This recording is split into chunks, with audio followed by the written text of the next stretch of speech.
Terakhir kita bahas apa ya, teman-teman? Barok Pak. Barok. Jauh banget. Nggak, apa romantisme ya? Romantisme, Juan. Berarti setelahnya Neo ya?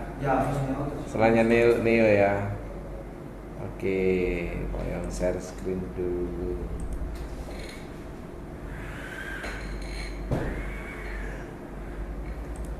Ini.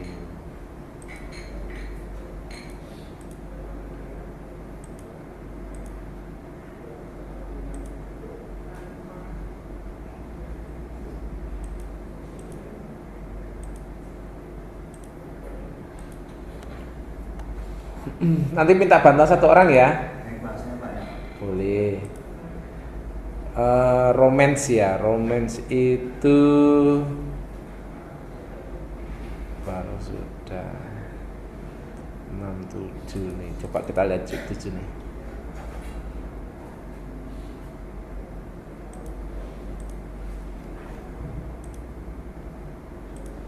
Belum ya, kontemporer ini belum ya. Belum. 7 berarti belum tuh 6 dulu. 6 mana ini? Ini lewat.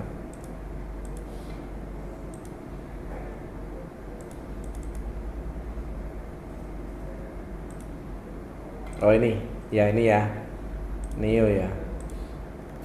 Terus, aduh, sampai impresionisme ya. Ini sudah belum nih?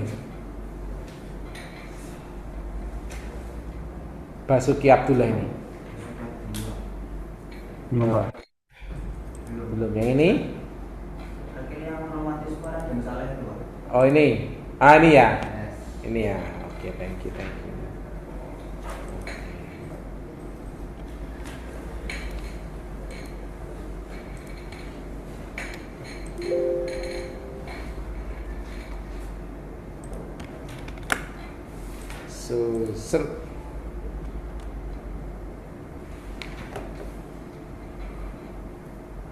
Oke, minta tolong operator 1.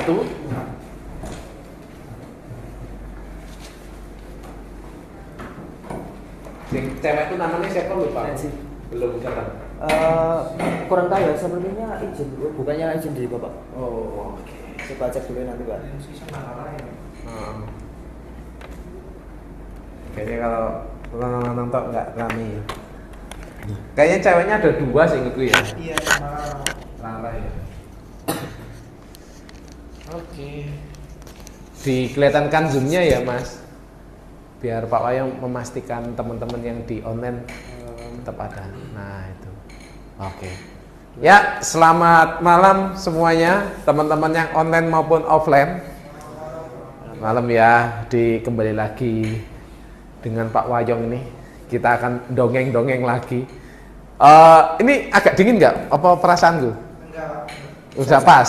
Oke, Udi, Pak. Oh, udah pas ya. Berarti aku yang kedinginan ini ya. Tasku nih mana ya? Biar always on top dipencet apa ya, Pak? Apa itu? Mid-nya. Mid-nya di minimes, pojoknya itu di minimes. Ini. Nah, itu dia. Nah, Oh, itu. ya. Nah. Oke. Terakhir kita sudah belajar neoklasikisme. Kemudian kita belajar romance. Ya, masih ingat ya teman-teman ya? Iya, Pak. Neo itu gimana bercerita tentang sesuatu sejarah. Jadi lukisan, entah lukisan atau patung digeser ke sebuah sejarah. Gitu. Jadi sejarah otomatis untuk menumbuhkan ini ya, rasa cinta sama tanah air ya. Rasa cinta sama tanah air, terus mempunyai semangat juang bela negara gitu ya. Dan kemudian bergeser lagi ke realisme. Realisme itu menggambarkan sesuatu yang harus objek itu duplikasi, mirip. Ya, fotografi lah ya, seperti fotografi. Kalau foto kan objeknya memang tinggi ya tinggi. Pemandangan ya pemandangan. Kan kalau foto itu kan Jujur ya teman-teman ya. Kecuali kalau foto yang di TikTok ya. Apa filter? Atau AI ya itu baru nggak jujur ya. Tetapi kalau kita ngomong foto-foto zaman dulu, obscura, klise, kemudian DSLR ya, mirrorless. Nah, ini makin ke sini foto itu sudah tercampur dengan AI. Ya, ada TikTok dan lain sebagainya. Tapi kalau kita tarik ke belakang dari mirrorless sampai ke asal mulanya obscura, foto itu berkata realisme, jujur.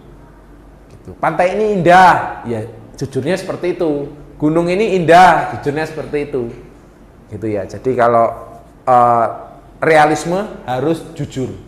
Nah, kemudian bergeser lagi setelah realisme, bergeser ke romantisme. Nah, romantisme ini percampuran dari romance di abad 18 dengan neoklasikisme. Ya kan? Neo masih ingat? Ingat ya? Nah, jadi romantismenya ini bercerita tentang neoklasikisme yang memperjuangkan sesuatu. Intinya gitu, bukan romantisme yang aku harus ngasih bunga. Ya, aku kasihkan deposito. Kan bunga. Bunga deposito, aku kasihkan. Intinya romantisme tidak harus memberikan cincin, memberikan apa lagi? Cincin, memberikan apa lagi ya? Nembak pacar, neraktir ke Diki Ici, neraktir ke gacoan gitu ya. Tetapi romantisme yang dimaksud sini bukan romance ya, beda loh ya rek. Romance sama romantisme beda loh ya. Nah, romantisme yang dimaksud di sini itu bergabung dengan neo. Jadi perkawinan silang antara neoklasikisme yang ceritanya tentang pejuang dengan romantisme yang romance di zamannya barok rokoko di abad 18. Nanggap sampai sini? Nanggap, Pak. Nah, tokohnya kalau Indonesia namanya Raden Saleh. Itu. Jadi kita udah ulas ya kemarin ya. Sudah, Pak. Titiknya mana ini Perburuan Banteng, romantismenya di mana? Pangeran Diponegoro romantismenya di mana? Nah, itu tetap harus dianalisa. Jadi tidak muncul Diponegoro ngasih bunga ke VOC itu ya. Enggak, gitu ya. Banteng ketemu banteng lanang, ketemu banteng wedok, cium-ciuman itu enggak. Jadi romantismenya di sini tuh dengan istilah lain. Gitu. Oke, ini untuk pengingat ya, pengingat teman-teman kan 2 minggu libur ini kan kadang kan terbawa alam liburan kan, Rek. Antara pengen libur lagi gitu ya. Oke, yuk kita next lagi. Yang online aman ya? Masih ingat ya? Oke. Nah, ini realisme yang mau ceritakan tadi ya. Jadi di zaman abad 19 ini kamera sama lukisan itu gelut. Gelutnya gimana? Karena kamera ini dianggap teknologi, kalau lukisan itu kan dianggap kan manual ya. Intinya podo-podo nggak mau ngeklaim ya, kayak kita tahu gelutnya Opang sama Gojek, nah kayak gitu. Tapi ini versi seniman. Enggak, bedo gitu ya. Yo harus diberantas itu karena tidak mengandung unsur seni. Tapi orang foto itu menganggap itu karya seni juga, jadi gelut di situ. Nah akhirnya apa? Muncullah realisme. Jadi sebagai propagandanya antara foto dengan lukisan. Jadi teman-teman pelukis karena memang dia pengen menghajar fotografi, dia tuh gambar semirip mungkin. Makanya gambar semirip mungkin. Sebelumnya abstrak ya, sebelumnya neo, sebelumnya barok, rokoko, tiba-tiba dia ingin menggambar realis, dimirip-miripnya dengan fotografi. Ya karena kehilangan pasar. Ya sama seperti ojek, Opang. Karena Gojek ini laris, ayo mas, monggo tarifnya sama. Pernah ya naik ojek gitu ya? tarifnya sama, dia pakai baju Gojek, pernah lihat? Iya. Tapi nggak pakai aplikasi, Mas, mari Mas. Nah ini sama. Jadi pelukis dulu, karena kepingin menyaingi fotografi dulu tuh mahal, Rek. Di zaman ini ya, di abad 19, coba bayang no, foto tuh gratis loh ya, Rek. Prosesnya foto tuh mahal. Jadi antara foto sama lukisan itu head to head, gelut. Kayak Gojek sama Opang. Analoginya jalan ya. Nah, kayak ojek sama Opang. Jadi ojek itu dulunya 20.000, karena ada Gojek akhirnya tarifnya diundi-undi. 12.000, 15.000 gitu ya. Dengan rute yang kurang lebih kayak Gojek. Paham ya maksudnya ya? Nah, ini sama. Dulu tuh untuk memproses foto di abad 19 itu mahal. Oh, coba bayangin saiki kita tinggal selfie, tinggal Pak Wayang misalnya ya, Rek, sorry Rek, Wayang lagi makan malam, di foto kantin Mbak Elok ya, atau mungkin kantin Mama Novi itu ya, foto itu cepat. Dulu lama prosesnya, bisa 8 jam, 12 jam untuk memproses satu foto. Head to head dengan lukisan juga 8 jam. Memprosesnya juga 8 jam. Nah ini akhirnya lahirnya namanya realisme. Wes pakai lukisanku aja, gambarku lebih cepat, 3 jam jadi. Harganya bro lebih murah. Gitu dulu. Misalnya foto harganya 7 juta ya, lukisan 3,5 juta wes bos, gak apa-apa bos, penglaris. Oke, digambar nih serealis mungkin. Namanya realisme. Nangkep? Yang online nangkep nggak? Gitu ya. Nangkep, Jadi, Pak. ya sip. Jadi intinya setiap fenomena-fenomena dari lukisan teman-teman itu selalu menghadapi gejolak teknologi. Pelukis dulu tuh selalu menghadapi gejolak teknologi. Kalau teman-teman ingat ya, dari zamannya batu, kapak corong, menhir sampai realisme ini, pelukis itu mengikuti teknologi. Seni rupa itu mengikuti teknologi. Oh, sekarang tembaga, langsung belajar tembaga. Gimana caranya ngelukis ya tembaga, ya kan? Cek payu. Ngelukis soalnya tembaga, ngelukis ini dinding gua. Misalnya gitu terus, ya mati seniman. Ya kan? Mati. Akhirnya belajar ngelukis di tembaga. Pindah lagi ke kanvas, belajar di kanvas. Semuanya mainan kanvas. Mencari teknik biar laku. Sama, ini sama, realisme ini kenapa lahir? Ya karena gejolak teknologi fotografi. Misalnya tidak ada realisme, dia masih mainannya barok, rokoko, neo dan lain sebagainya, nggak laku senimannya. Aku sekarang tuh pengennya gambar tuh yang real. Aku ngadeg, ya sesuai ngadeg. Aku ganteng ya ganteng, intinya harus realis seperti foto. Oke Pak, saya pelukis, saya juga bisa belajar untuk merealiskan. Itu seniman. Intinya apa? Seniman harus melek teknologi. Sama, seniman juga anak desain, sama. Kalian harus melek teknologi. Kalau yang sekarang namanya apa? Yang teknologi terbaru? AI. Kalian harus melek AI. Gitu. Ya. Oke ya. Yuk, coba literasinya dibaca dulu. Boleh, Mas? Realisme pertama muncul di Prancis pertengahan abad ke-19. Realisme merupakan gerakan luar romantisme. Ya. Aliran realisme adalah aliran seni rupa yang menggambarkan kehidupan sehari-hari dan olah secara nyata. Ya. Tanpa dibuat-buat.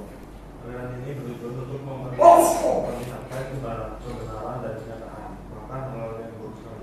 Oke. Nah, romantisme, masih ingat ya? Romantisme pengandaian yang selalu diperboliskan. Nembak pacar, harus ada yang pakai biola, ngiko, bawa bunga, ya kan, bawa cincin, ya. Padahal aku lah ngelamar istriku nggak gitu, Rek. Bawa keluarga. Aku bawa keluarga, sana bawa keluarga. Piye, Nduk? Hah? Tawuran. Iya. Piye, Nduk? Iki ana cah bagus sing ado-ado nggo keluargane sampean gelem trimo lamarane. Nggih purun gitu. Nanti istriku itu masih di kamar, itu masih malu-malu gitu. Nggak ada yang itu, makanya realisme seperti itu. Romantisme. Ya itu tadi hiperbolis. Ya mungkin ada yang teman-teman Instagram, apa namanya istilahnya? Artis Instagram namanya apa? Selebgram yang mengadopsi dari sebuah lukisan. Itu padahal itu imajinasinya mereka gitu loh. Bukan kejadian nyata, imajinasi mereka yang digambar, kemudian dari gambar difilmkan, dan dari film ini yang akhirnya menjadi citra sosial gitu. Padahal citra sosial ini belum tentu sesuai dengan budaya yang ada di Indonesia. Kayak ceritane Pak yang kepingin gitu loh. Yo kepingin mah yo ngelamar awakmu itu yo ono sing gitaran di samping, ono sing mbak bunga. Tapi apa yo iku pantes gitu loh. Kita kan orang Indonesia gitu, nggak bisa. Ya nanti kalian ngerasain lah kalau ngelamar seorang gadis gimana. Ya. Kalau kita orang Indonesia, maksudnya orang Jawa ngelamar ya bawa keluarga gitu. Bawa keluarga. Kalau di Barat karena mungkin peradabannya lain, kemudian mereka sudah terpengaruh dengan lukisan-lukisan film-film yang memang sudah mengatur seperti itu. Akhirnya lamarannya gitu ya, nggak bawa keluarga, ciuman di pinggir jalan gitu ya, make a wish, nanti ada yang main basket gitu ya, habis itu ngelamar di tengah basket gitu ya. Kalau di Indonesia sepertinya belum bisa kayak gitu ya. Kalau zamannya kalian mungkin bisa ya gitu. Oke, nah kemudian apa? Romantisme juga bercerita tentang pahlawan-pahlawan yang mengorbankan nyawanya gitu. Padahal menurut gaya realisme nggak semua pahlawan berhati putih. Nggak semua pahlawan berhati putih ya, karena politik saja, politik kekuasaan. Itu tahu ya, Indonesia dijajah Belanda berapa? 3 abad ya. Karena 3 abad ini dianggap sama Indonesia terlalu lama, akhirnya digantikan dengan pimpinan-pimpinan yang baru gitu, dengan citra-citra lukisan yang romantisme. Pangeran Diponegoro digini, yaitu sebenarnya lebih ke pengalian kekuasaan aja, pengalian kekuasaan gitu. Jadi lukisan dijadikan alat propaganda, istilahnya gitu. Kita geser Belanda, akhirnya murni menjadi pimpinan-pimpinan Indonesia. Pak Karno, Pak Hatta, sampai sekarang yang kita nikmati Prabowo. Gitu ya teman-teman ya. Gitu. Nah, balik lagi. Kalau kalian amati, lahirnya di mana? Di Perancis. Perancis, abad 19. Kenapa di Perancis? Nah, sekarang kalian yang ganti observasi, jangan Pak Wayang yang dongeng. Ayo, yang online boleh menyuarakan, yang offline juga boleh. Pak Wayang tak ngambil jaket. Kenapa harus di Perancis? Boleh buka HP boleh. Kenapa kok di Perancis? Sudah ketemu? Ya, ayo bersuara. Yang online dulu boleh, silakan. Kenapa kok di Perancis, bukannya di Trenggalek apa di Tulungagung? Ayo. Ya, Pak. Karena kondisi politik, Pak. Karena kondisi politik. Nah, politik yang seperti apa? Nah, menarik nih. Yo. Politik yang seperti apa?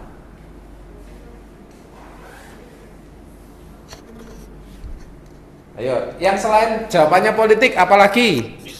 Izin menambahkan, Boleh. soalnya Perancis itu salah satu yang menolak aliran romantisme. Heeh.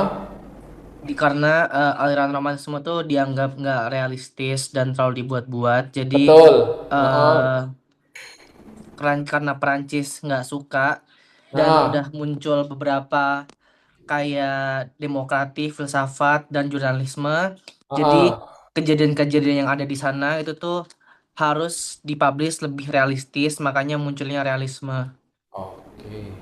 Ya, boleh. Yuk, yang lain, yang lain. Boleh. Cukup detail ya, tapi masih ada celah tuh untuk kalian kalian bisa tambahi. Masih ada celah. Yuk, Izin menambahkan, Pak. boleh. Silakan. Siapa nih? Sentrin. Oh, ya, sip. Karena kehadiran tokoh-tokoh besar seperti Gustav Courbet dan Honoré Balzac yang sangat Oke. krusial dalam mempopulerkan penggambaran masyarakat Perancis secara mendetail dan apa adanya. Mm-mm. Sudah, Pak. Oke. Sip, boleh ya. Melengkapi ya berarti ya. Melengkapi. Yuk, yang offline. Offline, yuk. Oh, ini harusnya lebih oke lagi nih. Biasanya sih mbak cewek ini sing ngentek-ngentek jawaban ya. Langsung dilunasi. Ayo, apakah sepakat teman-teman? Atau mungkin ada jawaban lain? Oh, jangan sepakat. Ayo, yang online satu lagi boleh lah. Nah, boleh. Hasil observasinya kenapa sih harus Perancis ya? Jawabannya dua teman kalian itu udah bener ya. Cuma Pak masih ketemu celah. Ada yang belum terjawab. Apa kira? Izin menjawab, Pak. Silakan. Siapa nih? Karena Juan. Oh, Juan. Oke, Juan. Dampak revolusi industri dan perubahan sosial, Pak. Nah, itu dia. Revolusi industri dan perubahan sosial. Oke. Revolusi industri apa, Rek, kira-kira? Munculnya kelas pekerja dan kondisi kehidupan masyarakat bawah yang keras menjadi inspirasi bagi seniman untuk menggambarkan kehidupan sehari-hari yang sebenarnya tanpa filter. Oke, bener. Itu dia jawabannya saya tunggu. Oke ya. Politik pasti ya. Politik itu pasti mengguncang. Jadi kenapa Perancis ya? Karena Eropa dulu tuh sering perang, Rek. Nggak semua, yang akhirnya nggak perang tuh Itali. Semua perang, Perancis perang, kemudian Jerman apalagi ya. Ya. Jerman dengan Hitler itu perang lagi. Nah, yang paling mencolok di politiknya itu tadi. Jadi ada yang namanya revolusi industri. Kalau kita ngomong revolusi industri itu lahirnya apa, teman-teman? Banyak apa? Titik-titik. PT Bentul, banyak titik-titik. Kebon Agung gitu. Apa itu istilahnya? Apa namanya? Yang memproduksi secara pabrik ya, bukan pabrik gula ya, tapi pabrik ya. Jadi revolusi industri itu banyak pabrik. Nah, akhirnya Juan tadi cerita bahwa di pabrik itu muncul beberapa ras ya. Ras apa aja tadi? Pekerja, manajer, bos, pemilik pabrik. Nah, itu akhirnya menjadi skat. Menjadi skat. Tahu ya skat ya? Skat itu seperti batas seperti marga. Jadi kalau teman-teman pernah pergi ke Bali itu ada namanya Brahma, lupa Pak yang Brahmana, Yuda, terus nanti yang paling bawah itu ada klasternya lagi itu yang rakyat biasa gitu. Nah itu akhirnya menjadi sekat.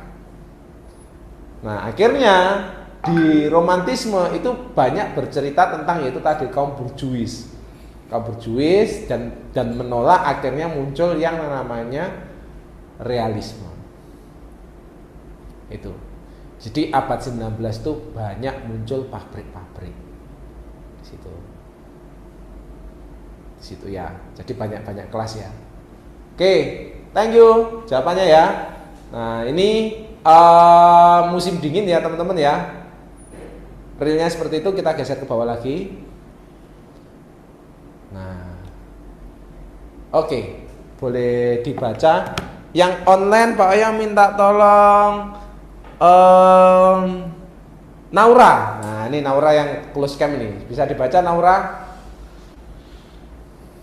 Sekalian teker. Enggak, ini saya masih di jalan ini, saya nggak on cam, nggak apa-apa ya Pak? Oke, geser ya. Coba digeser anunya, ditunjukkan teman-teman yang lain. Saya yang close cam ini tak anu nih. Ini saya bisa dibaca ya Pak? Nggak usah, paling cuma keliling aja dulu. Hartina, Hartina, apakah masih sama Pak Wayong? Iya, hilang, nyantol ya. Oke, Nadia ini aktif nih. Yuk, dibaca ya. Realisme. Yang pertama, menggambarkan kehidupan sehari-hari, pemandangan alam, dan potret manusia. Yang kedua, menggambarkan objek-objek yang khas dari realitas tersebut. Yang ketiga, menggambarkan suasana, dilema, dan karakter dengan detail yang akurat dan cermat. Yang keempat, menjauhi bentuk-bentuk klasik yang lebih populer saat itu. Dan yang terakhir, mengamati dan meniru bentuk-bentuk di alam secara akurat. Oke. Ini contohnya. Nah, ini ya kalau kita lihat sama nggak sama foto? Sama Nyari sama ya, tapi beda ya, Rek ya. Ini lukisan ya. 98%. Iya, 90% mirip. Iku lah nggak tangane lihai nggak iso rek gambar kayak gini ya kan? Itu. Saking halusnya gambarnya. Nah, tetapi ini menjadi ciri khas bahwa fotografi itu tetap bisa dikalahkan dengan lukisan. Secara pembuktian ya, tetap bisa. Jadi lukisan itu masih punya poin plus daripada fotografi. Gitu. Nah, kalau kita lihat dari Nadia, itu sebenarnya cerita apa sih menurut Nadia? Nah, menurut Nadia lihat dari gambarnya itu cerita apa sih? Kalau dari saya Pak, kalau dari pandangan saya Pak, itu ceritanya kayaknya orang yang kaget melihat sesuatu deh. Iya. Kayak orang yang shock Kayak, gitu ya. Shock gitu ya. iya Pak. Apa gitu ya.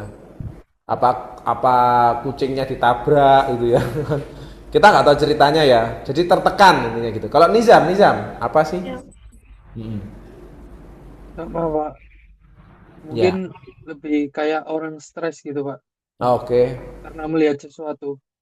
Nah, entah itu apa ya, melihat sesuatunya apa itu nggak tahu ya. Ya, Oke, Amri. Nah, silakan Amri. Kalau dari judulnya Desperate mungkin putus asa, Pak. Oke. Jadi Ah. kayak sedang putus asa sekaligus mungkin depresi mungkin. Depresi ya, karena ya mungkin anggaplah kayak eh, belahan hatinya mati sia-sia gitu kan ya. Gitu. Ini kan menunjukkan kehilangan gitu ya, kayak seperti kehilangan itu ya Amri ya. Iya, oke. Nah, kembali lagi ya. Jadi kalau di realisme ini memang sengaja dibikin semirip mungkin. Kalau nggak bisa mirip, yo masih dianggap dikategorikan ya bukan seniman realisme. Ya kira sulit gitu loh. Jadi kalau kita lihat lukisan-lukisan realisme, membedakannya dengan fotografi itu sulit. Harus sulit. Ini foto apa lukisannya. Tapi kalau kita lihat, wah ini lukisan, ya itu selesai. Berarti belum realisme. Apalagi kalau abstrak. Kalau abstrak pasti nanti kita berpikir, oh ya ini bukan foto, ini lukisan. Gitu. Ya. Dan anatomi harus menang. Gendut jadi gambar gendut, kurus jadi gambar kurus. Gitu ya. Jadi tetap dia harus kenyang anatomi, teman-teman. Apakah perlu objek langsung? Kalau kalian perlu objek langsung nggak?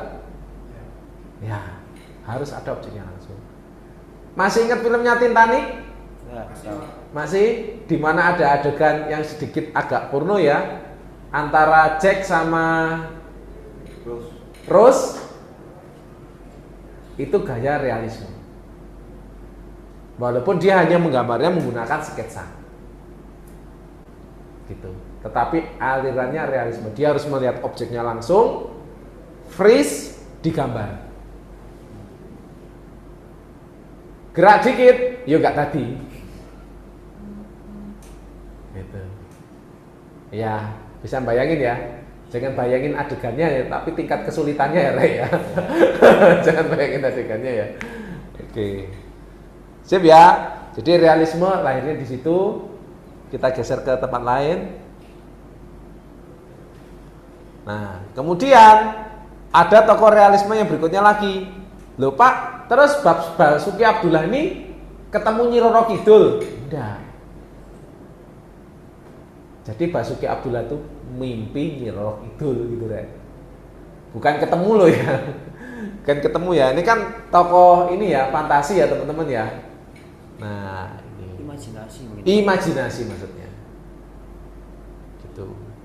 Dan ini masih dipakai sampai sekarang. Dipercayai bahwa ini benar-benar ada. Gitu.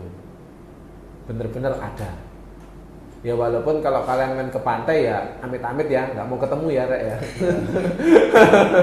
Ketemunya pengennya es degan sama ini ya ikan bakar ya, nggak mau ya kan ketemuan sama ini ya. Jadi Nyi Roro Kidul ini tokoh mitologi. Kayaknya nggak usah tak jelasin, wes ngerti ya? Iya Pak.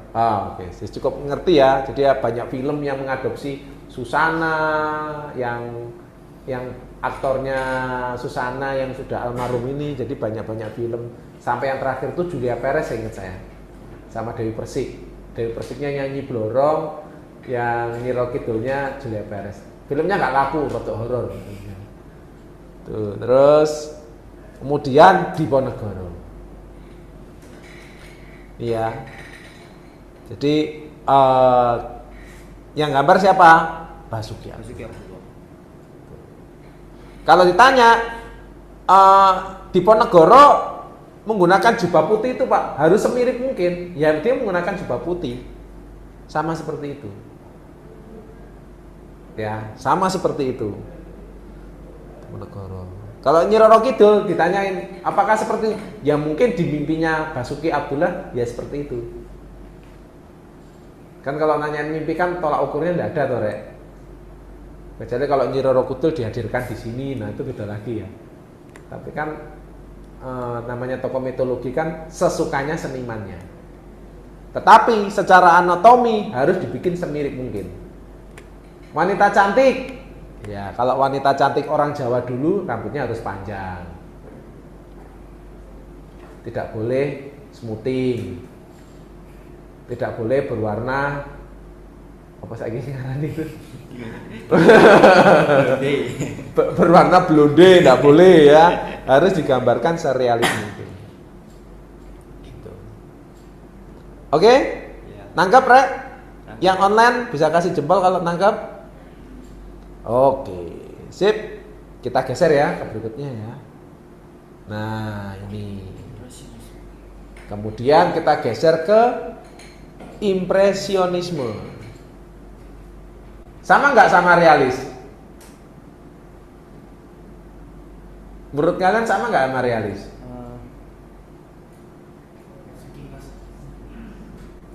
Gimana? Sama nggak yang online? Bedanya kalau realis mungkin lebih detail dan lebih tajam ya Pak.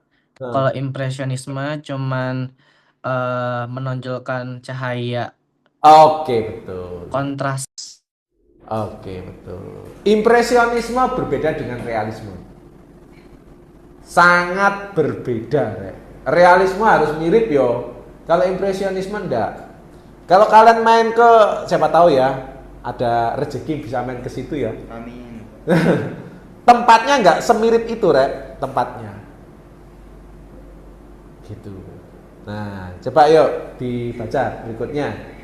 Boleh. Ya. Impresionisme adalah aliran seni lukis yang muncul di Paris pada tahun 1960-an, 18. 1960-an. Salah satu aliran yang ada di dalam seni lukis yang cenderung berupaya untuk menonjolkan kekuatan kebudayaan dengan cara memainkan warna-warna. Oke, ingat-ingatan ya, impresionisme itu dia lebih mainan cahaya. Jadi di impresionisme itu harus bercerita ini jam berapa.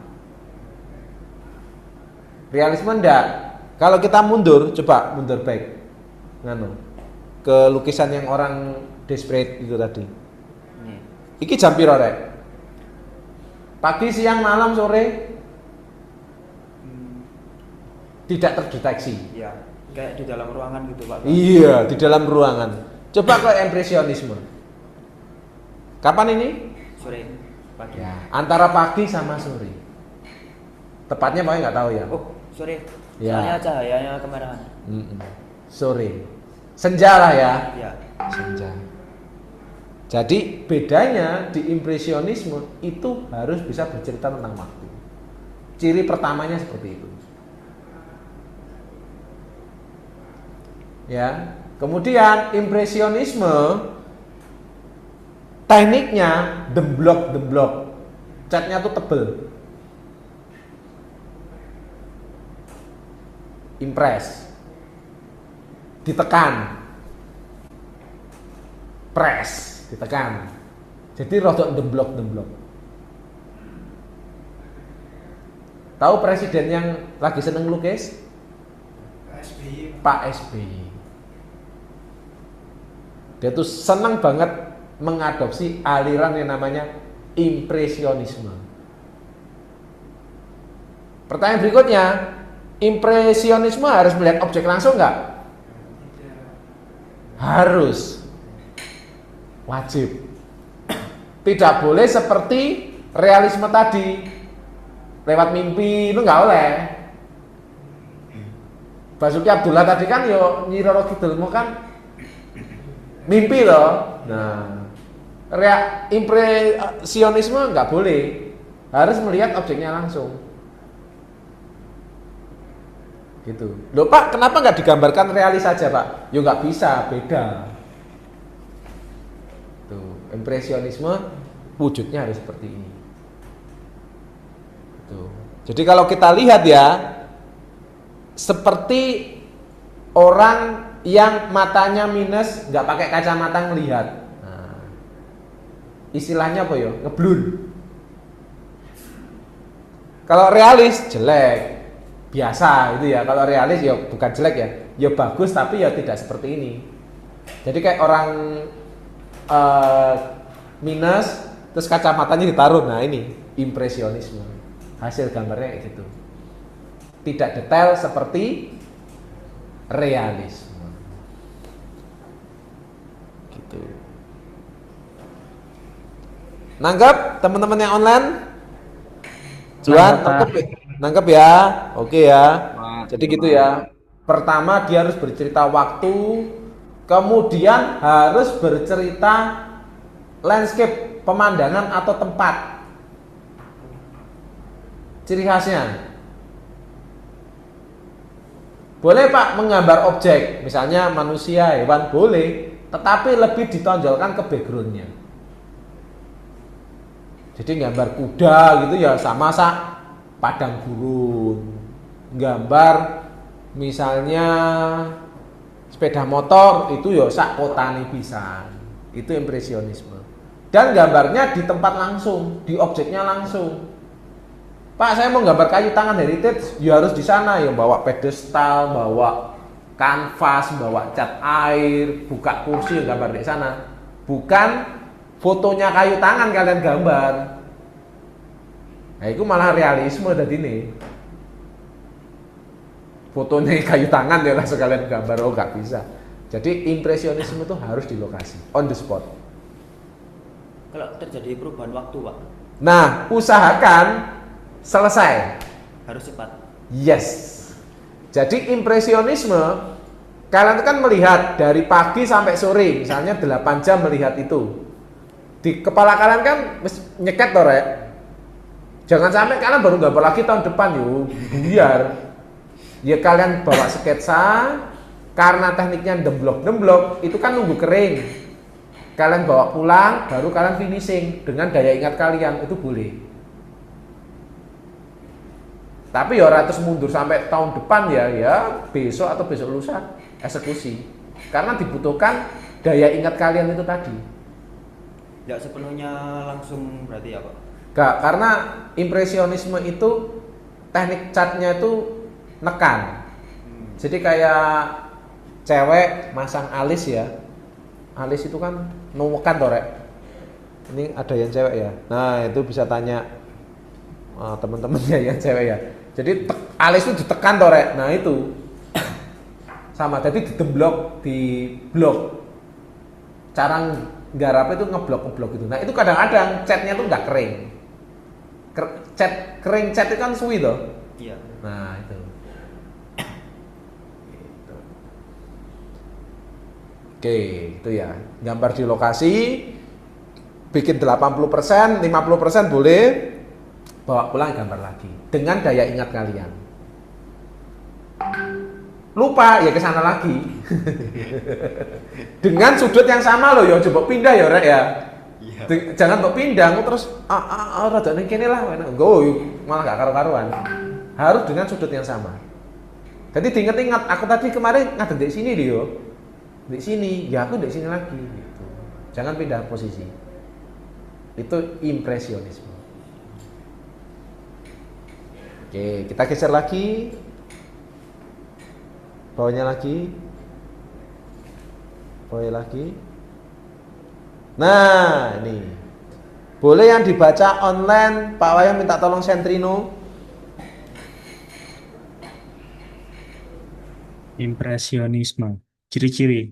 Penekanan pada pencahayaan dan warna, bukan bentuk. 2. Goresan kuas yang kuat, pendek dan tebal. 3. Ya. Komposisi terbuka. 4. Sudut pandang yang tidak biasa. 5. Objek yang dilukis tidak terlalu menonjol. 6. Lukisan sering tampak sedikit tidak fokus. 7. Lukisan dibuat di luar ruangan. Nah, kalau kalian lihat ya rek, objeknya tidak menonjol. Maksudnya gini, kita tuh nggak iso ngerti itu di mana ya gitu loh. Jadi penonton tuh diajak mikir, ini di mana ya rek? Terus efeknya lagi apa? Kalau pengen lihat itu kayak orang di salah satu apartemen yang lagi hujan, terus apartemennya kita teles loh rek.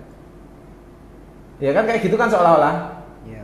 Entah atau orang melihat kacamatanya itu kena embun, gitu. Kacamatanya kena embun, yaitu impresionisme. Semi-semi ngeblur itu Pak. Kayak ngeblur. Kita pakai kacamata tapi embun ya kan. Nah ini kayak teman kita yang pakai kacamata 2 orang kan. Nah coba kalau pas hujan deres, ya kan, ngeliat apa-apa lah blur langsung kan. Oh ini kacamatanya kemasukan air kan. Nah ini mungkin ngelihatnya kayak gini. Tapi api gitu loh rek, api. Sekarang saya tanya, ini pagi, siang, sore, malam? Malam. Impresionisme harus bisa menyatakan waktu. Gitu. Kayak pangeran di Ponegoro tadi, nggak ngerti wi kapan wi, mau mimpi kok. Gitu kan? Ya sing jelas malam hari Pak, kan mimpi. Oh ya, oke. Gitu. Jadi nggak jelas. Tapi kalau impresionisme harus tahu waktu itu kelihatan. Jadi dia biar bisa menentukan apakah ini cahayanya berwarna biru, orange, white, itu jelas. Dan di lokasi diusahakan ya kurang lebih mirip. Jangan sampai jalan ini kalian bikin pertigaan, itu nggak oleh rek. Ini jalannya lurus nih masalahnya. Terus kalian iseng, tak bikin pertigaan gitu nggak boleh ya. Terus gitu. Terus atau mungkin tak bikin rodok nikungnya jalannya, itu nggak boleh. Jadi impresionisme itu harus real sesuai dengan di lokasi. Rodok-rodok semi realisme tetapi dibikin blur. Gitu. Ya, sekarang kita main ke YouTube, lihat pelukis impresionisme Pak SBY. Nah. Ini saya search, Pak. Hah? Saya search. Iya, kita main-mainan ke YouTube ya, kita lihat paling rada inian apa? Tertarik sama salah satu presiden. Ya romantis wonge ya kan. Enggak nikah lagi ya. Hewannya apa, Pak? SBY ngelukis gitu aja. SBY pelukis. Nah, ini. Nah, itu yang bawah. Nah, ini kita lihat.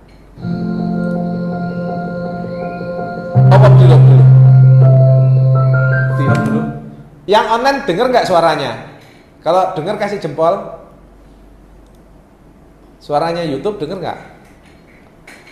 Si Nadia denger nggak suaranya YouTube tadi? Oh denger Pak. Yuk silakan play.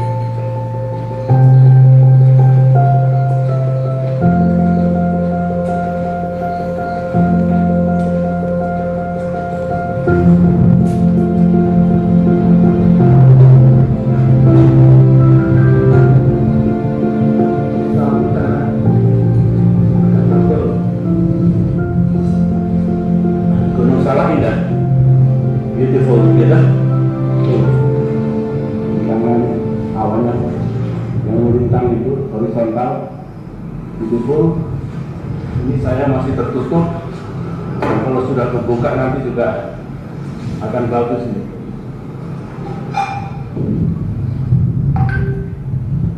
Nanti beautiful situ, belum sekarang. Nah kalau Pangrango sana kan? Iya Pak. Setelah sana Pangrango kan? Oke. Yang kiri Pangrango atau balik yang kanan Pangrango, yang kiri gede. Ini betul salah toh? Iya. Betul. Salah.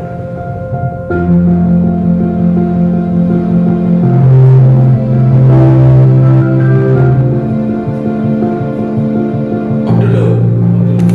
Nah, deblok rek. Jangan tanya, oh, sing jelas boros ini. Yuk play lagi.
Dimanipulasi dalam arti positif, warnanya diangkat, kontrasnya ditambah, bright and darknya juga ditata, dengan values diperbaiki sehingga all in all not only realistic tetapi juga menarik. Realism dan impressionism. Oh belum. Nah, dia mengawinkan dua teknik. Realis dan impresionis. Boleh nggak Pak? Boleh. Ya. Berarti tadi kan saat time lapse kan ada perubahan awan yang cukup cepat kan ya Pak? Itu sesuai imajinasi ya berarti? Awannya tadi hilang kok, sudah hilang. Udah hilang. Di sini clear. Dia kan nungguin berjam-jam untuk awannya pergi. Maksud saya kayak awan yang pas di time lapse itu loh Pak, kayak gerak cepet terus ngilang gitu kan? Harus awannya harus hilang dulu baru digambar. Oh. Jangan. Nah, soalnya kalau ketutupan awan, ujungnya gunungnya nggak kelihatan. Nah, itu nanti malah jadi imajinasi. Jadi kalau ini harus nunggu sampai ini awannya hilang. Gitu. Kayak yang lukisan senja tadi harus nunggu sampai senja. Lanjut ya Pak. Oke, lanjut.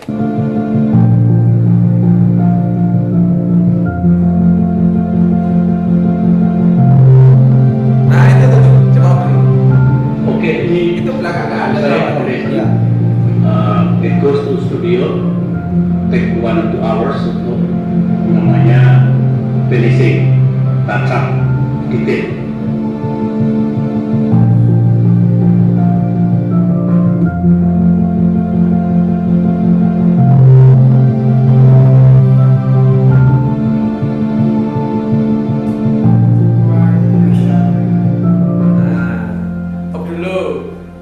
Tadi Pak SBY cerita kalau finishingnya ya nggak bisa di tempat itu karena nunggu kerennya lama itu ya, di rumah ya bisa di rumah bisa di tempat itu juga soalnya kan di video keduanya dia nggak nunjukin tapi kalau sekelas presiden ya sangat keren gitu ya. Kalau Pak Habibie suka baca buku tapi kalau SBY suka melukis sangat menginspirasi. Pak SBY itu sangat keren. Nah ini kan jadi kan dari lukisannya itu sudah kelihatan impresionisme, dilebihkan. Gitu. Menarik ya, Rek, ya? Menarik, Pak. Oke, satu video lagi Pak SBY. Dijual nggak ya, Pak? Boleh. Siapa ya? Yang mana ya?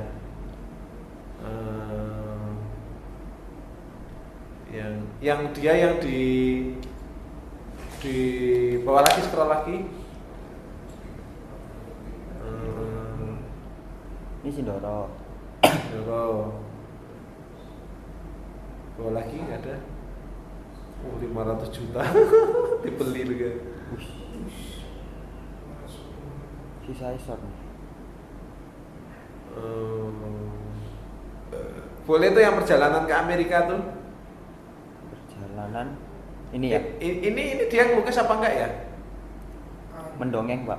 Kayaknya. Oh mendongeng jangan, dia yang eksekusi. Yang mana kira ya?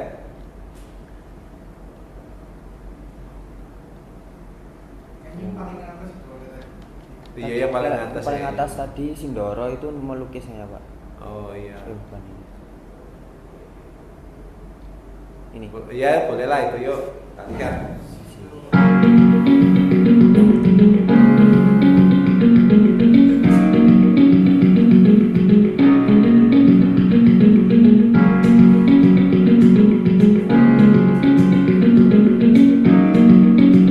Teman-teman, hari ini saya berada di kawasan Dieng, Wonosobo yang dikenal dengan istilah pintu langit Dieng, Wonosobo.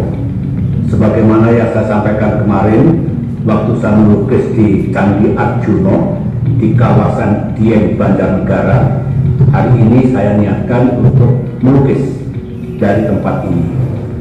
Saya punya kenangan yang indah tentang Dieng ini, dan saya pertama kali berkunjung ke Dieng ini 52 tahun yang lalu, tepatnya tahun 1973, ketika saya menjadi taruna atau kadet dari Akademi Militer.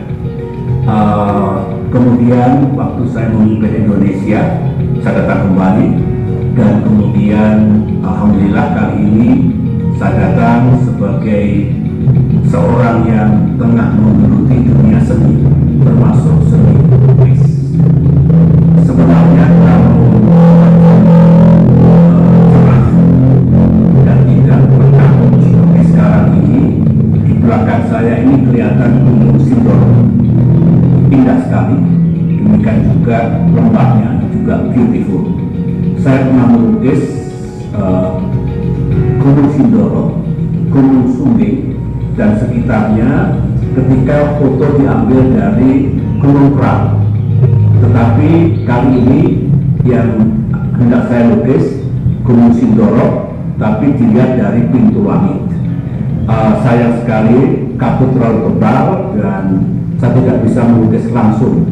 Alhamdulillah 4 hari yang lalu sebetulnya staf saya Mas Anon Anindito telah mempotret, mengambil fotonya Gunung Sindoro yang ada di belakang saya ini. Waktu itu setelah fajar masih kelihatan sinar matahari kekuningan, dan itulah yang saya lukis hari ini karena saya tidak bisa melihat langsung Gunung Sindoro.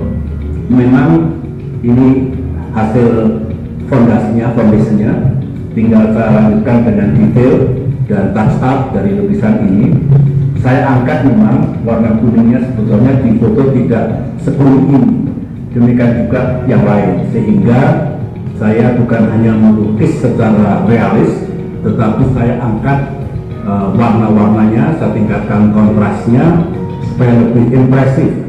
Oleh karena itu lukisan kali ini realis, impresionis. Mudah-mudahan rampung pada saatnya. Saya memerlukan waktu sekitar 1,5 jam untuk mengakhiri dengan detail dan touch up tadi.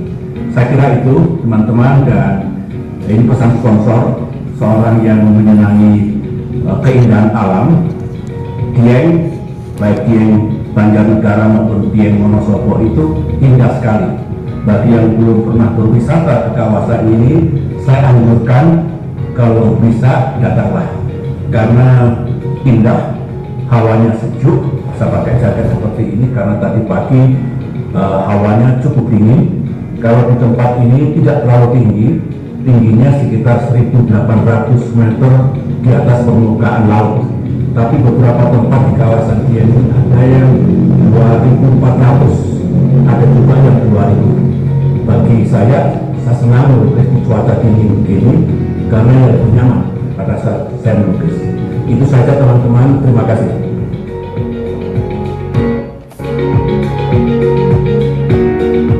Realistis banget ya Pak. Bagus ya lukisannya ya. Dia acuannya berarti HP.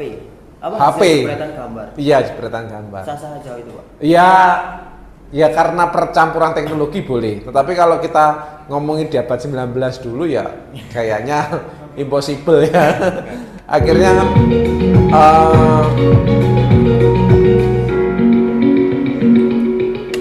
ya akhirnya kan ngeluarin budget double. Budget dia nyewa fotografer sama kalau di abad 19 ya. Tetapi kan kalau di era sekarang ya sangat mudah hal itu dulu. Dipoto dulu. Ya karena SBY kasihan sudah jauh-jauh sampai situ, terus lukisannya nggak finishing kan ya kasihan toh. Akhirnya ya itu tadi disiasati dengan memotret 4 hari sebelumnya. Boleh, sah gitu, nggak masalah. Jadi kayak mencampurkan teknologi dengan lukisannya. Paham ya? Impresionisme paham ya Rek ya? Sudah semakin paham ya? Oke, kita ke PPT lagi. Nah, oke. Next lagi. Very nice. Ya, ini kayaknya lukisan yang difavoritkan banyak orang ya. Van Gogh. Iya, pelukisnya Van Gogh ini. Ini sangat banyak sekali stiker-stiker anak DKV, foto profil anak DKV. Ini nggak tahu ya, ini jadi kayak magnetnya banyak anak desain Van Gogh ini. Nggak tahu karena apa ya. Kalau kalian apa? Karena apa seneng ini? Stylenya unik. Unik ya? Ya, style gambarnya unik. Unik. Ya, mungkin beda mata melihat, beda selera ya. Kalau Pak Wai tetap sukanya impresionisme sama realis. Kalau Pak Wayo kan ini kan ngomong selera ya. Iya. Tapi yang di gen-gennya kalian ini lebih senengnya kayak gini nih gitu ya. Jadi ekspresionisme ini lebih banyak ke fantasinya. Oh ya, sama terlihat fantasi juga sih. Betul. Jadi banyak bercerita tentang hal yang fantasi. Tetapi fantasinya dia itu bisa sci-fi. Tahu sci-fi nggak teman-teman? Ya, science fiction. Jadi dia juga bisa meneropong ke depan. Nah kalau kita lihat, wes oke, kalau Pak Yang udah tahu nih, ayo Pak Yang minta yang online. Kira-kira Van Gogh ini cerita apa sih? Kalau Yang udah tahu, ayo cerita apa? Kalian analisis dulu. Bukan cerita pemandangan ya. Cerita apa dia sebenarnya? Yang online juga boleh.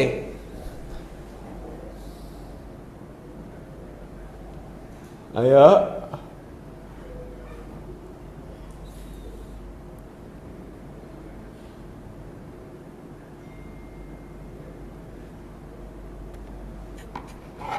Jadi jawab Pak. Silakan. Skizofrenia, Apa itu? kondisi di mana gangguan mental serius jangka panjang memasukkan cara seorang berpikir, merasa, berperilaku ditandai dengan halusinasi. Oke. Oke, yuk yang lainnya.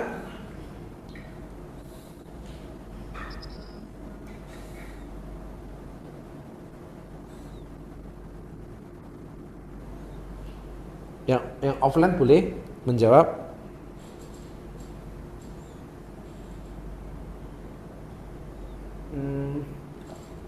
Apa ya Pak?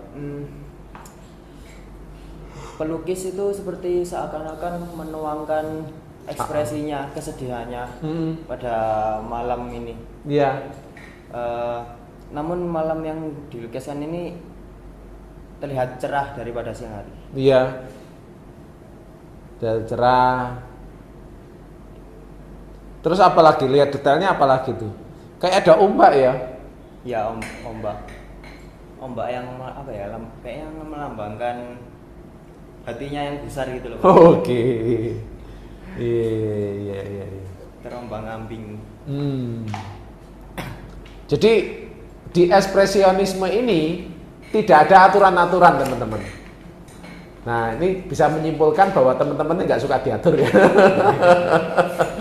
Nah tidak perlu bercerita ini kapan, ya kan? Ini bisa malam bisa siang loh ini Rek. Bisa malam bisa siang. Bisa gimana? Tapi di lukisannya itu dikatakan sih malam hari ya. Iya betul. Dikatakanlah malam hari. Tetapi kembali lagi ekspresionisme itu tanpa aturan. Bahwa bebas wes. Aku bercerita pagi tetapi lukisannya tak kasih judul malam boleh. Aku bercerita malam seolah-olah kayak pagi boleh. Tidak mirip dengan aslinya boleh. Gitu. Jadi kalau ekspresionisme itu emosi dan jiwa senimannya. Jadi boleh bercerita apapun. Jadi nggak harus bercerita ini di mana. Boleh dilebih-lebihkan. Jadi gitu. Tidak usah cerita tentang pahlawan.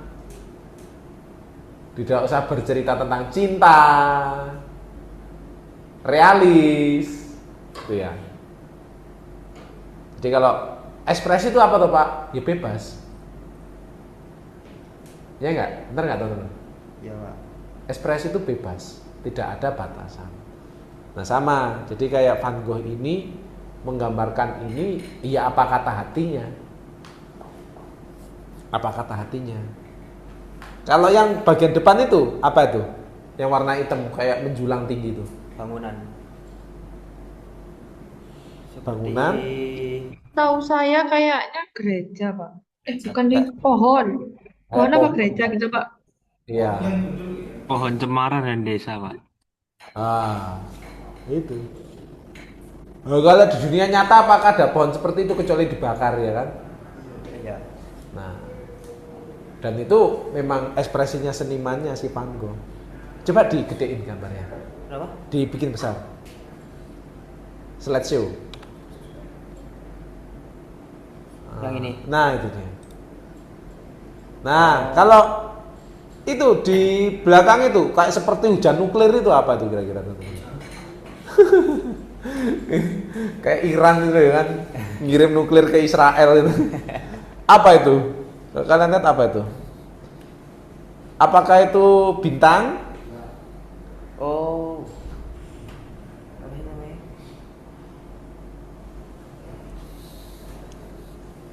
Apakah itu bintang ataukah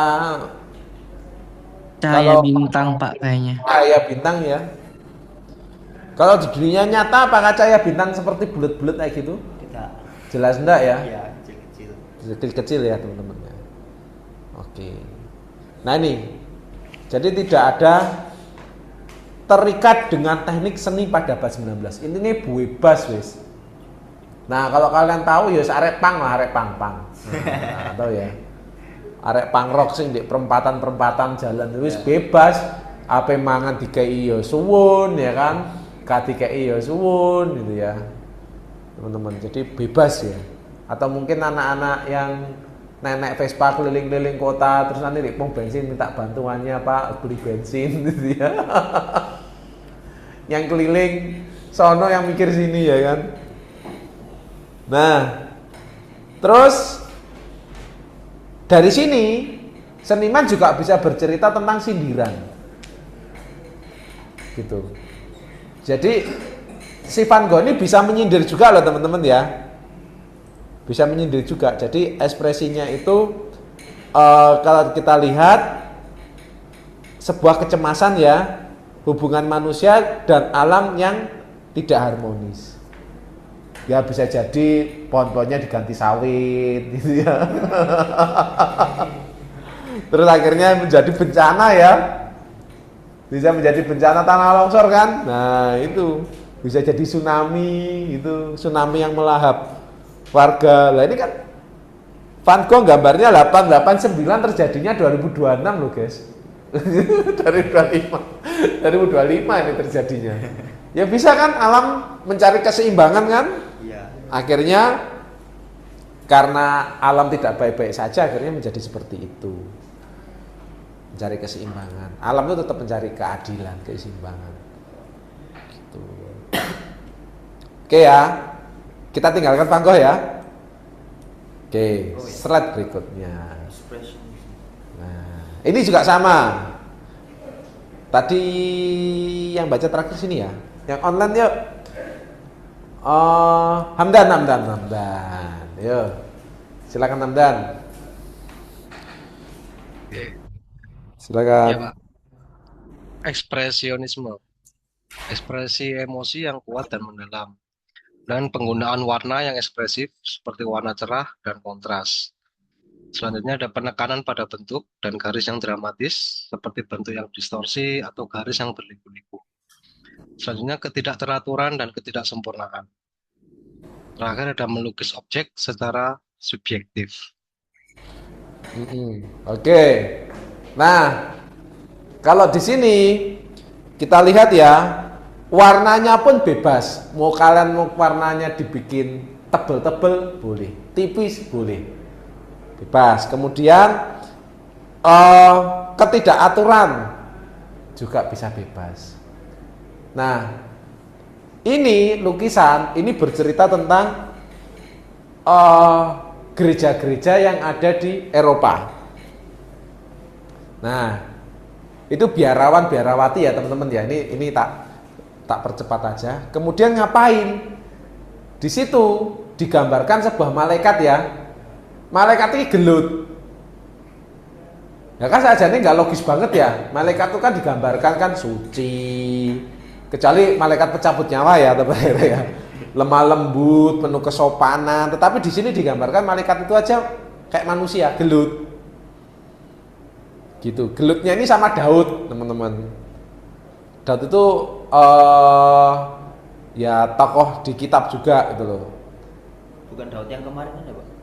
Iya yang Daud kemarin. Iya. Diceritakan itu.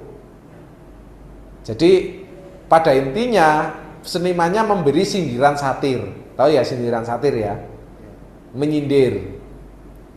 Kalau zaman dulu sindiran tuh menggunakan lukisan. Kalau sekarang miso-miso di TikTok itu apa loh? Harus mendeli-mendeli itu ya kalau sekarang. Tapi kalau zaman dulu sindirannya di sini. Apa yang terjadi? Paul ini tetap pernah ditangkap juga, dipenjarakan. Sama. Seniman Indonesia pun juga sama. Kita sebut Avandi itu juga pernah dipenjara karena sering menyindir Pak Harto zaman dulu melalui lukisan. Ini pada waktu itu gereja sangat tersinggung dengan gambar ini. Wah, ini aku gambar malaikat, bikin patung malaikat, pencitraan malaikat sangat baik, sama Paul dirusak ini. Nah, itu ya. Bikin pencitraan Gibran sangat baik, ya dirusak sama Panji gitu kan. Sama Panji dirusak gitu kan. Kalau sekarang menggunakan media TikTok, Facebook, Instagram, sindiran satir. Kalau dulu hanya lukisan. Gitu. Ini kan kayak bercerita kan, ngapo kamu kok memuja-muja wong iki malaikate gelut tok, ya kan?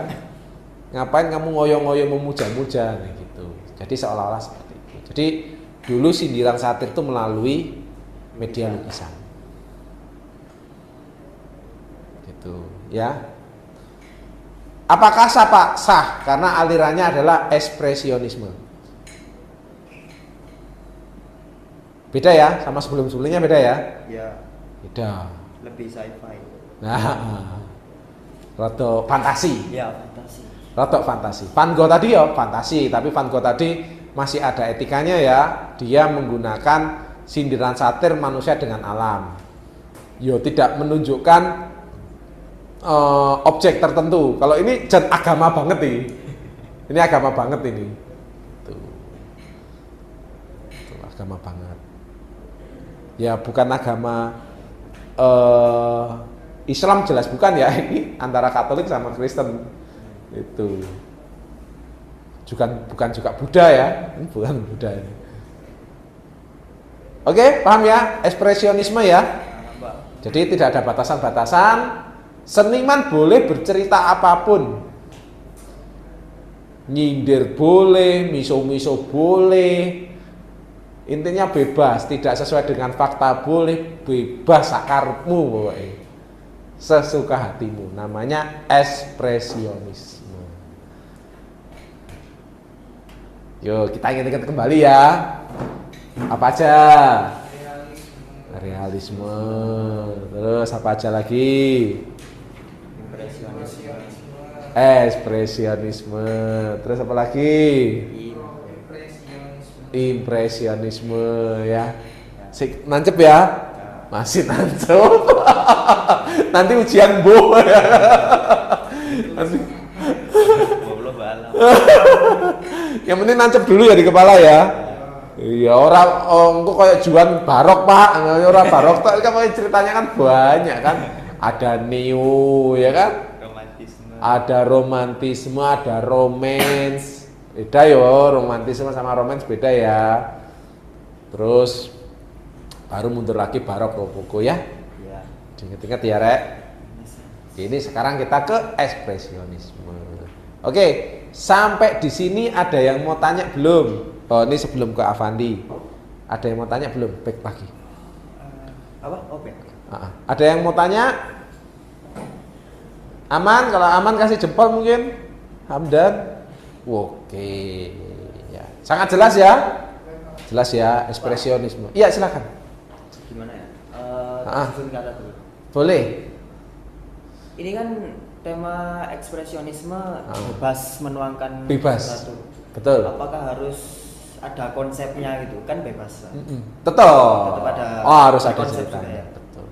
Jadi gini, seniman itu dibebaskan ya. Boleh pakai konsep, boleh juga enggak. Pada artinya itu ketika konsep itu apa sih? Konsep itu ketika kamu ditanyain orang, kamu bisa jawab. Nggak ngeblank gitu ya. Itu yang namanya konsep. Kadang-kadang seniman itu gambar dulu, baru konsepnya belakangan. Yang penting bisa dipertanggungjawabkan. Kamu gambar apa tuh bro? Oh aku gambar ini. Itu namanya konsep. Cocok logi gitu. Cocok logi boleh juga. Yang pasti seniman ya, seniman itu berbeda sama anak desain. Kalau anak desain itu harus konsepnya dulu, baru dia melahirkan sebuah karya yang dipertanggungjawabkan.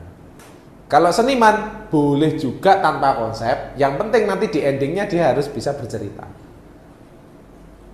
Nggak boleh ngeblank ya rek. Ini apa ini gambar ini?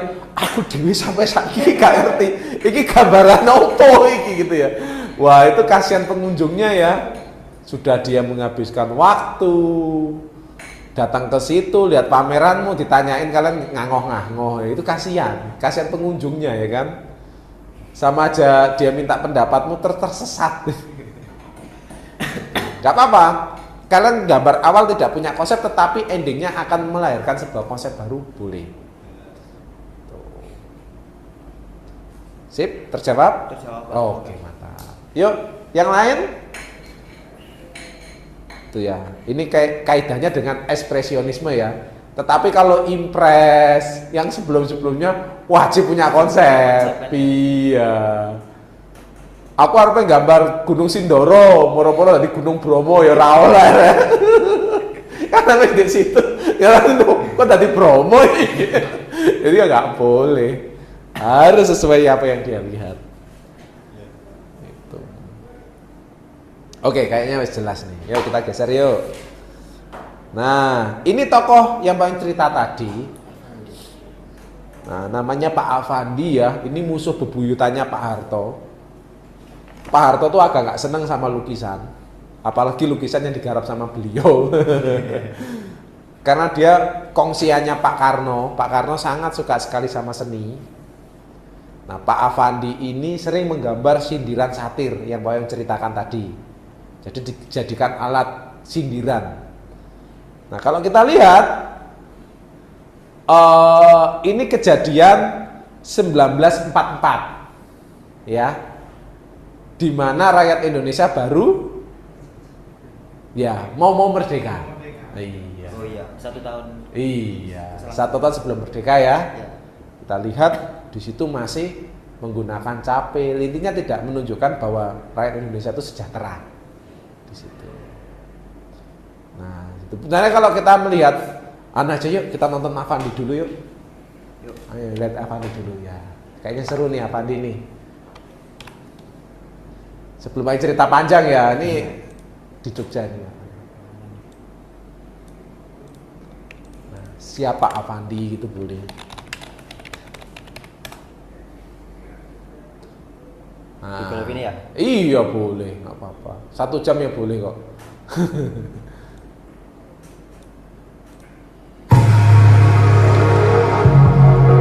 Dikecilin aja nggak apa-apa.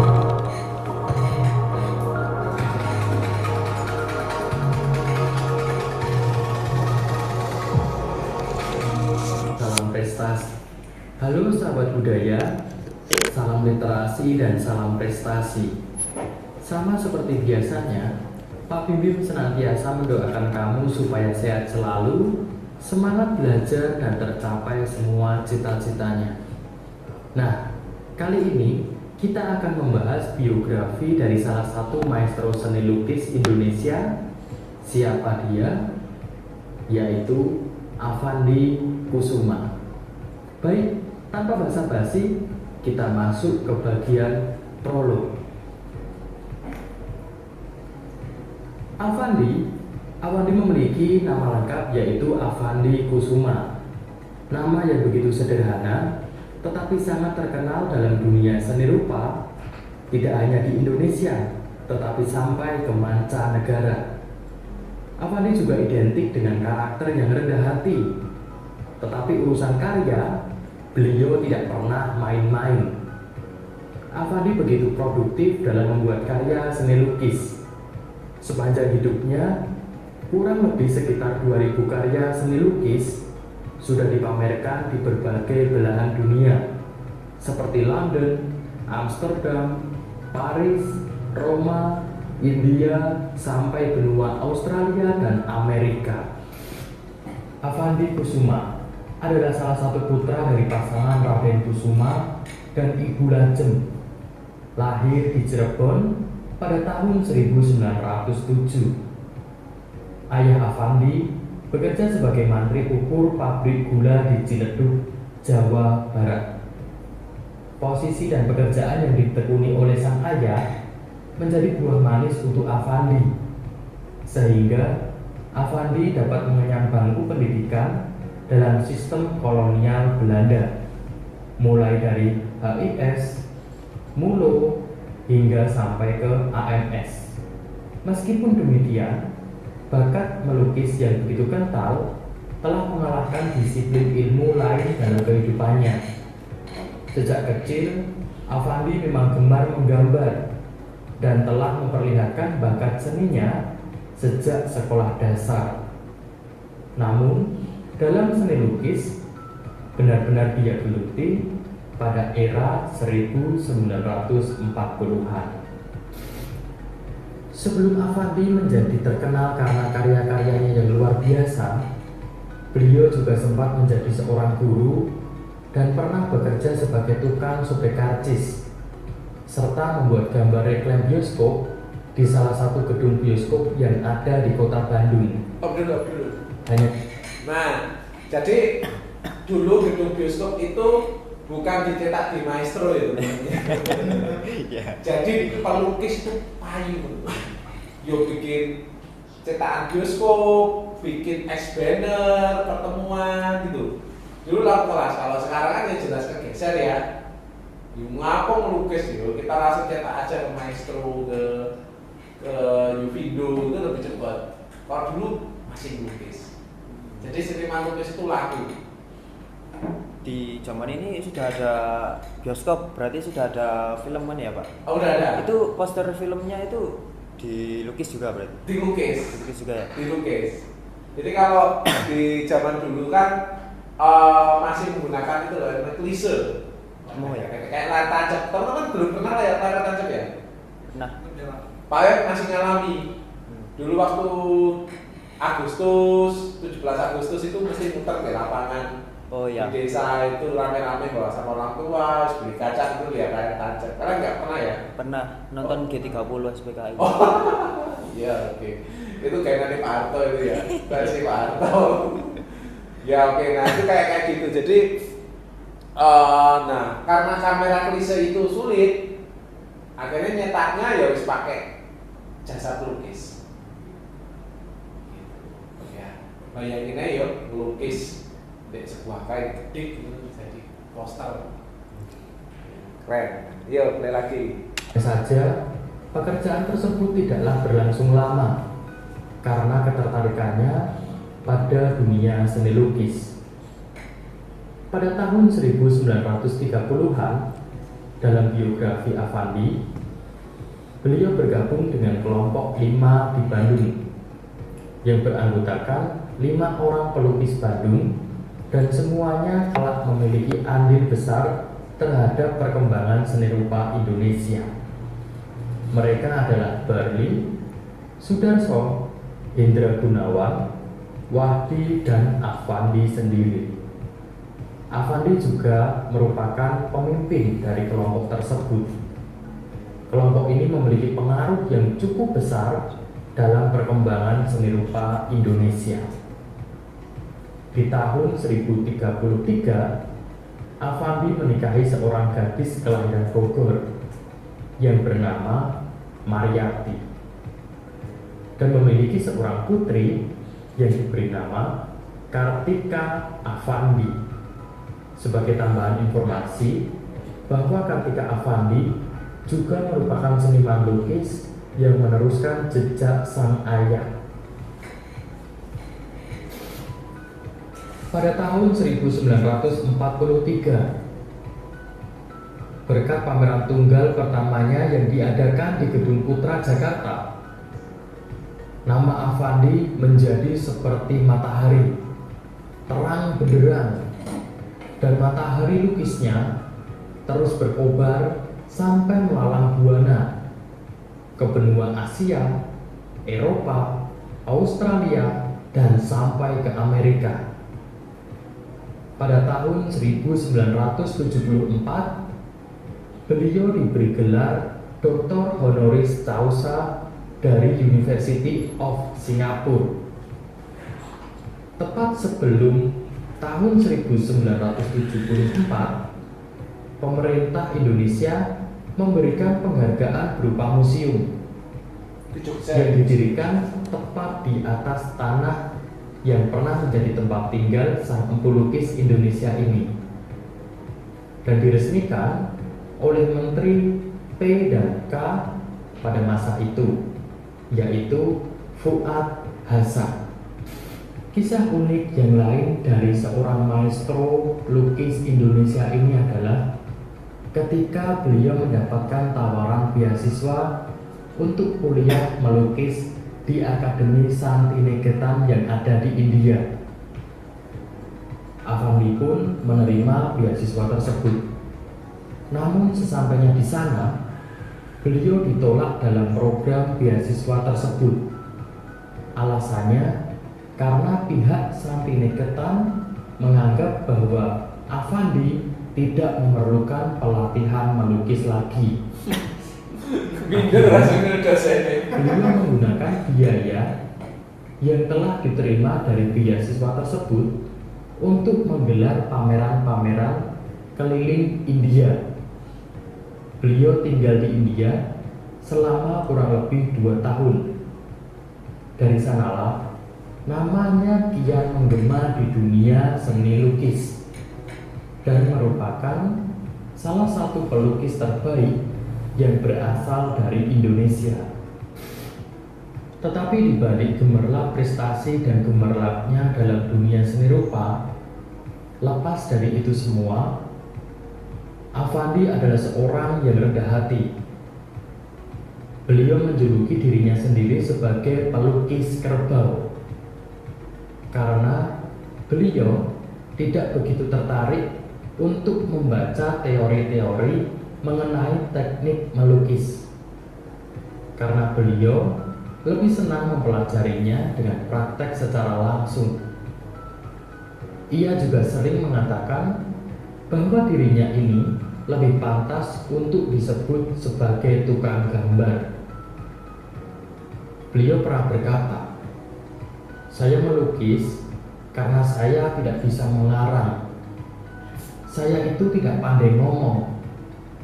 Bahasa yang saya gunakan adalah bahasa lukisan."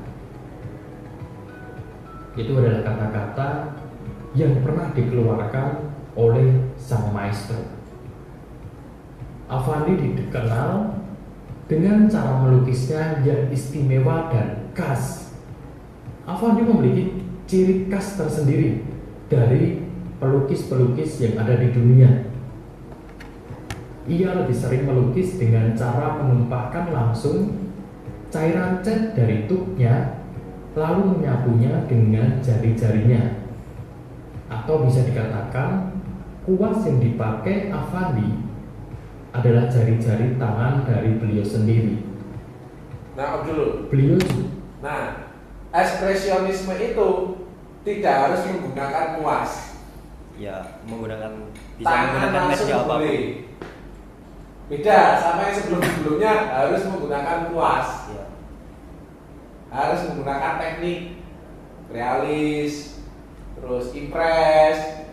Gak boleh pakai tangan, gak boleh impresionisme, gak boleh. Jadi harus kuas kalau impresionisme sampai yang ke belakang. Kalau ekspresionisme boleh menggunakan tangan, menggunakan kaki itu boleh. Jadi Pak pernah lihat itu di CNN, siswa tangannya itu potong, tapi dia pelukis, gitu, nggak punya tangan. Nah dia itu menggunakan kaki, itu pakai kuas, harusnya pakai jari jempol kakinya. Nah itu ekspresionisme itu boleh seperti itu.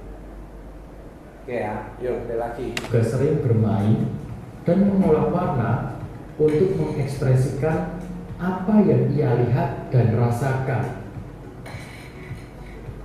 Avandi juga dikenal sebagai pelukis yang menganut aliran ekspresionisme atau abstrak, sehingga kerap kali lukisannya sulit dimengerti oleh orang lain, terutama orang awam tentang dunia. Nah, abstrak tahu ya Ray ya? Tahu.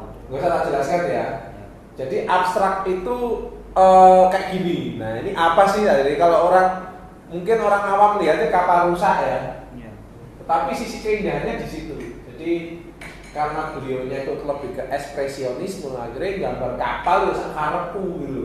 Sak ketemunya tangannya dia bergerak. Gitu. Makanya lebih condong ke abstrak. Gitu. Jadi ya walaupun ruwet memang api gitu. Tidak itu kayak piye loh ya. Bentuknya itu loh Pak. Bentuknya bagus. Apalagi yang ayam tarung tadi itu keren. Yang ayam jago tadi loh. Ya oke, lagi. Seni lukis. Namun, bagi pecinta seni lukis, justru ciri khas tersebut yang merupakan karya-karya yang begitu memikat. Saking cintanya terhadap seni lukis, beliau tetap berprofesi menjadi seorang pelukis hingga saat meninggal, yaitu pada tanggal 23 Mei tahun 1990. Wah, ya bisa. Meskipun telah tiada, karya-karya beliau tetap bisa dinikmati di Museum Avandi yang terletak di atas tempat tinggalnya yang beralamat di Jalan Laksda Adi Sucipto nomor 167 Papringan Catur Tunggal Kabupaten Sleman, Daerah Istimewa Yogyakarta. Baik, itu tadi adalah biografi singkat dari seorang maestro lukis Indonesia, yaitu Avandi Kusuma. Terima kasih telah menyaksikan video ini. Kita ketemu lagi di video yang lainnya. Semoga video ini bermanfaat. See you next time. Tuhan memberkati. Oke, hop. Sekarang ke PPT lagi, wes makin kenal ya. Iya. Tadi kan cuma lihat PPT-nya aja. Jadi ke ekspresionisme. Ya. Oh, tadi yang di museumnya Avandi tadi tuh ada patung gitu loh. Itu karyanya Avandi? Bukan, dia ya? kayak semacam penghormatan. Oh ya. Jadi apa ya, Avandi ini kan ya juga tokoh ya, tokoh maestronya Indonesia. Jadi ya mungkin seniman siapa membuatkan gitu ya. Kayaknya beliaunya ini bukan seniman patung, seniman murni lukis.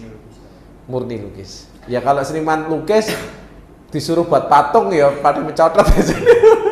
Belajar sculpting lagi. Sulit ya, apa patung tuh sulit Rek? Sulit patung itu. Ya kecuali kalau belajar tekun ya bisa ya, semuanya nggak ada yang nggak sulit. Tapi biasanya kalau udah menekunin satu ya satu seniman itu. Gitu. Nah ini ya, kalau ada rezeki main ke Jogja, itu di tengah teman-teman. Jadi ada mall tuh namanya Ambarukmo Plaza, itu deket banget sama Museum Avandi. Cuma sini mana ya? Sini Jembatan Suhat.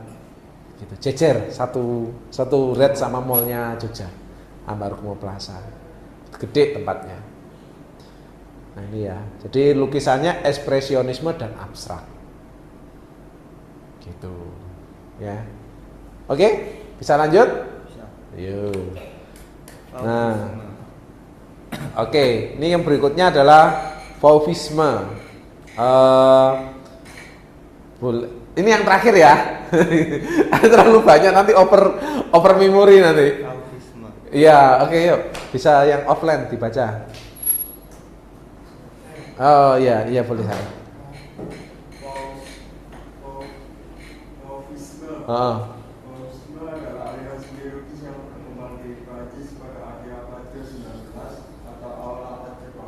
Ya. Fauvisme merupakan aliran yang menghargai proses ekspresi dalam menangkap suasana yang akan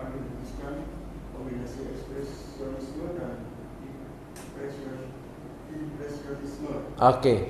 Nah, jadinya makin ke belakang ini makin nyampur-nyampur ya, Rek ya.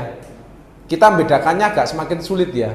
Agak dia tuh menyampurkan ya kayak ini loh, kayak kalian minuman Yakult dicampur soda, dicampur aqua jadinya mojito squash gitu. Jadi itu Oreo dicampur susu, diblend jadi satu namanya Oreo blends, gitu kan? Jadi seniman karena sudah tidak menemukan basic dari menggambar, akhirnya ya caranya gimana? Caranya mereka menggabungkan dua unsur. Ya sama kayak Pertalite sama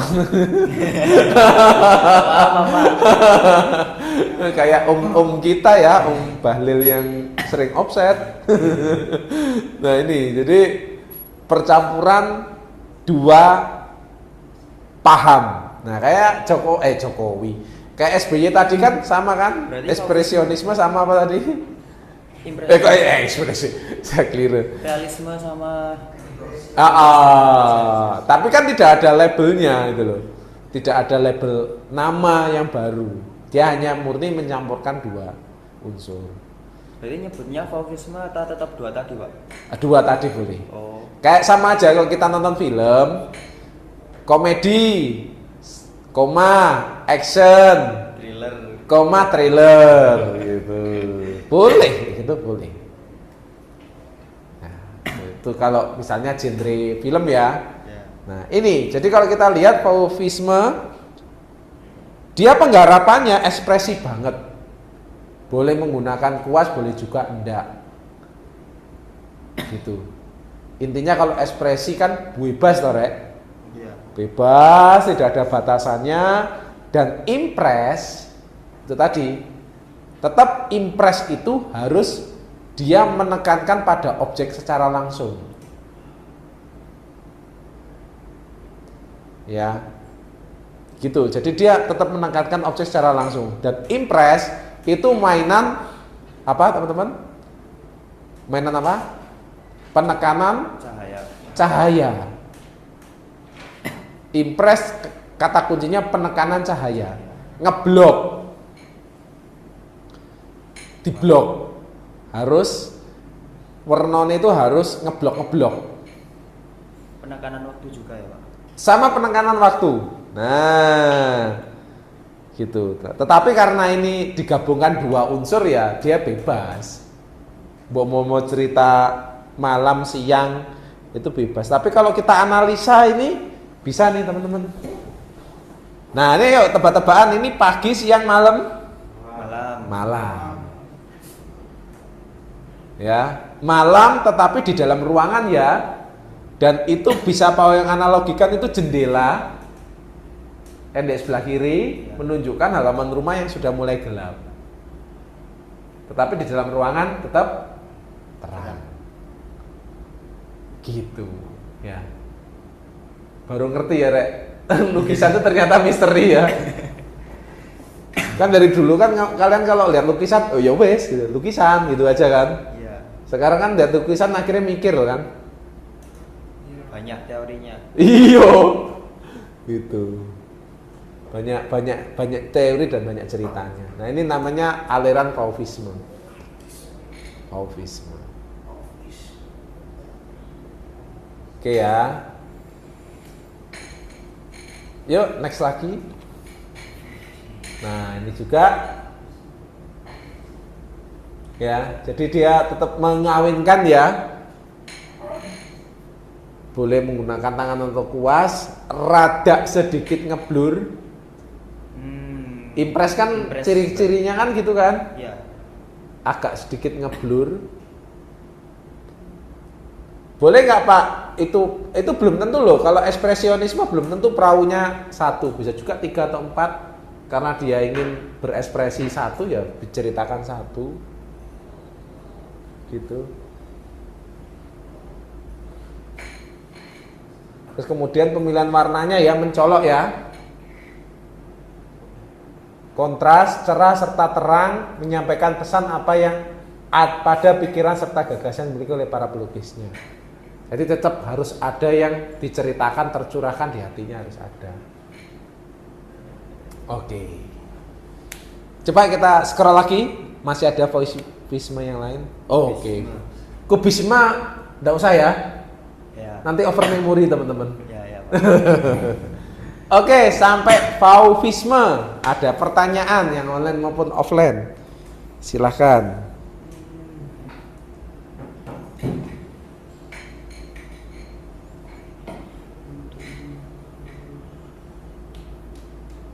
Ayo, coba ditunjukkan wajahnya yang online. Oh ya. Ini kan masih nge-flash. Ayo, ada yang ditanyakan Amri dan teman-teman atau ada yang belum jelas? Jelas, Pak. Jelas ya? Oke, ya mungkin agak overload di Fauvisme tadi ya. Overload sedikit. Gitu. Ya mudah-mudahan teman-teman masih nangkep ya. Jadi Fauvisme itu mengkawinkan dua genre.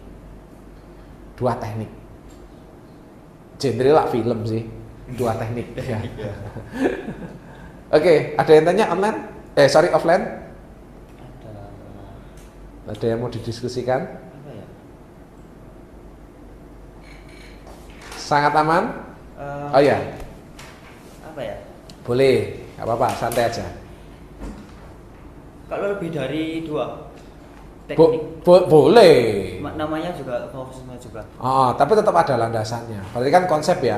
Ya. Misalnya saya mau bikin realis, ekspresionis dan abstrak. Sangar lukisannya ngeri banget itu. Lukisannya ngeri. Ya bisa, yang penting bagus saja, nggak apa-apa. Gitu. Teman-teman yang di seniman-seniman milenial, Gen Z pun yang di Jogja yang pengen kenalin ya juga mencoba untuk melahirkan teknik baru. Sampai teman saya itu ada yang tugas akhir itu keinget banget. Dia itu menggantikan media lukisannya tuh ke daun. Pernah tahu ya daun? Iya.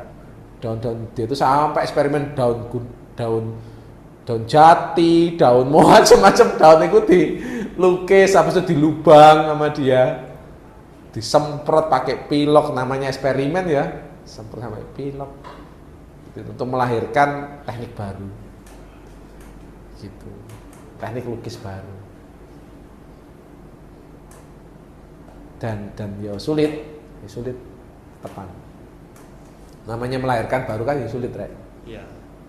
Ini misalnya udah nggak ada yang original juga di dunia. Benar. Udah terpakai semua. Betul. Mau nggak mau seperti itu. Mau nggak mau nyampur. Iya. Nyampur. Mau nggak mau ya nyampur supaya melahirkan hal yang baru. Kalau pancet kayak gitu penonton bosen. Istilahnya menciptakan tren sendiri itu susah. Sangat susah. Tetapi kan yang nggak ada yang mustahil kan. Iya. Kayak temennya Pak Wayang itu tiba-tiba dia melahirkan menggambar di atas daun itu akhirnya jadi tren juga, sampai jadi pembicara, sampai terbang ke luar negeri ya, bercerita tentang itu. Iya. Langsung boom, iya, langsung boom. Gitu. Saya rasa ya kayak saya si Avandi tadi ya tidak hal yang baru ya, cuma baru di Indonesia gitu loh, jadinya kan langsung boom gitu, meledak. Sebenarnya bukan hal yang baru, di dunia bukan hal yang baru, tetapi karena baru orang Indonesia pertama kali yang jago ngelukis baru beliau, makanya langsung dar gitu, meledak. Oke? Aman? Mau diskusi lagi?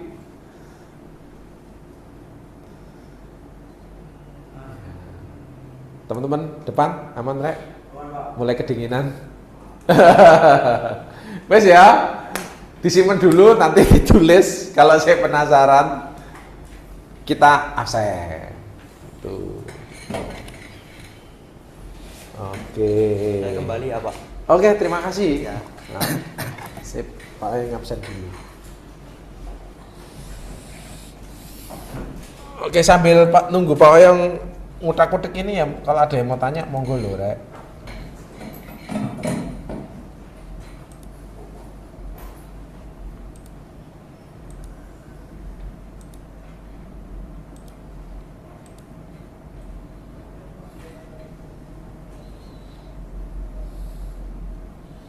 sebenarnya. Boleh. Ada tingkatan tersendiri untuk mencapai Nah. realisme nggak? Realisme. Iya, kayak misal seberapa persen mirip gitu loh Pak. Sebenarnya kalau yang nganalisis itu harus pihak luar ya, nggak boleh seniman tuh nganalisis sendiri. Jadi kalau misalnya berapa persennya ya diusahakan ya 100%, tapi kan kayaknya mustahil ya itu ya. Jadi tetap ada batas maksimum manusia itu menyerupai mesin itu ada maksimumnya. Kayak sekarang itu mirip, tetapi berlanjutnya usia makin lama makin tuek, ya kan? Tangan kan tremor toh. Nah itu akan sulit itu. Akan sulit kalau dia harus benar-benar mirip. Gitu. 16:30 ya.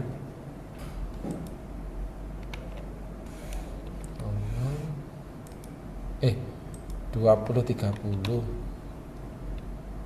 Ya bener ya 20:30 ya.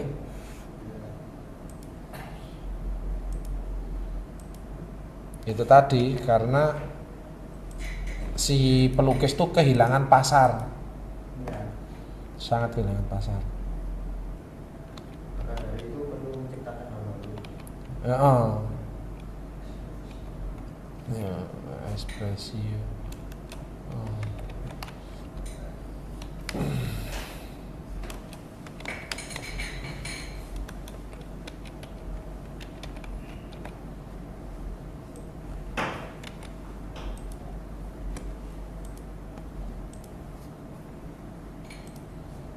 Yasid tidak ada ya. Denesi izin ya. Erki aktif. Izudin sip. Aldiansah mantap.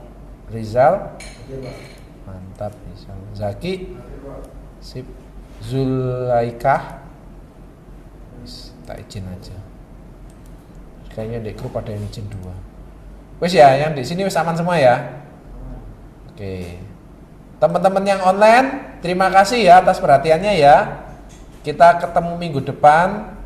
Kelas saya tutup. Selamat malam semuanya. Selamat Selamat malam. malam Pak, terima kasih. Malam Pak, terima kasih. Yuk. Terima kasih. Sama-sama.